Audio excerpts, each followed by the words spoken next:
कई मामले ऐसे आते हैं जिसमें किसी प्रकरण में एक अभियुक्त की जमानत हो जाती है और दूसरा अभियुक्त कहता है कि चूंकि उस अभियुक्त की जमानत हो चुकी है और उसी मामले में वो भी अभियुक्त है, दोनों में सेम केस है, इसलिए पेनल्टी का लाभ देती हुए उसको जमानत दे दिया जाए।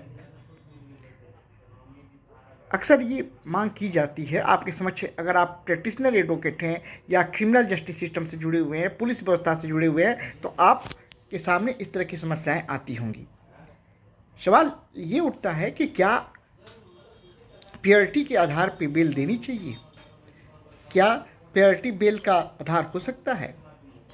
माननीय उच्चतम न्यायालय ने इस पर क्या विधि व्यवस्थाएं दिया है, इसको हम डिस्कस करेंगे।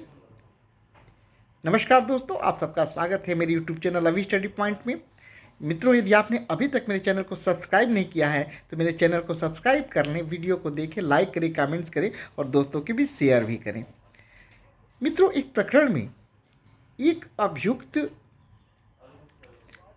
कुछ अन्य अभियुक्तों के साथ कुछ व्यक्तियों पे जानलेवा हमले का अभियुक्त था। इस हमले में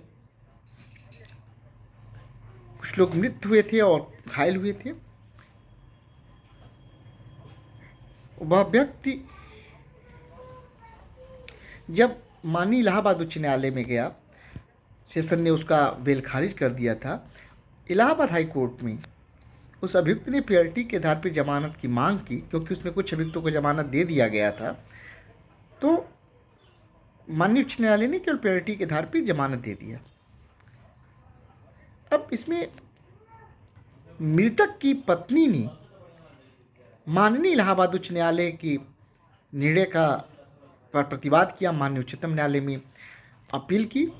SLP द्वारा उसको चुनौती दी माननीय उच्च न्यायालय इलाहाबाद के निर्णय को। केस था नीरू यादव बनाम उत्तर प्रदेश राज्य एवं अन्य। निर्णय तिथि थी 16 दिसंबर 2014।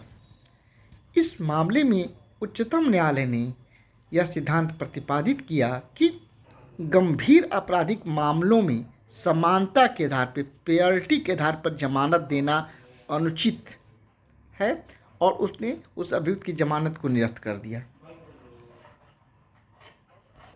माननीय उच्चतम न्यायालय ने कहा कि इस ऐसे प्रकरणों में पेनल्टी को न देखते हुए बल्कि ये देखना चाहिए कि क्या उस अभियुक्त को, जो गंभीर अपराध का में उस पर अभियोग है, क्या उसको इस पेनल्टी के आधार पर जमानत दिया जाना चाहिए?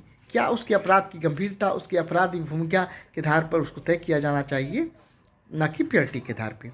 तो माननीय उच्चतम न्यायालय का कि निर्णय का सारांश था कि गंभीर मामलों में पेनल्टी के आधार पर जमानत दिया जाना अनुचित है। माननीय उच्चतम न्यायालय ने जमानत आदेश को निरस्त कर दिया और अभियुक्त को तत्काल अभिरक्षा में लिए जाने का निर्देश दिया। मुझे उम्मीद है कि ये जानकारी आप लोग को अच्छी लगी होगी। जानकारी अच्छी लगी तो वीडियो को लाइक करें, कमेंट्स करें और दोस्तों को भी शेयर करना ना भूलें। नमस्कार दोस्तों।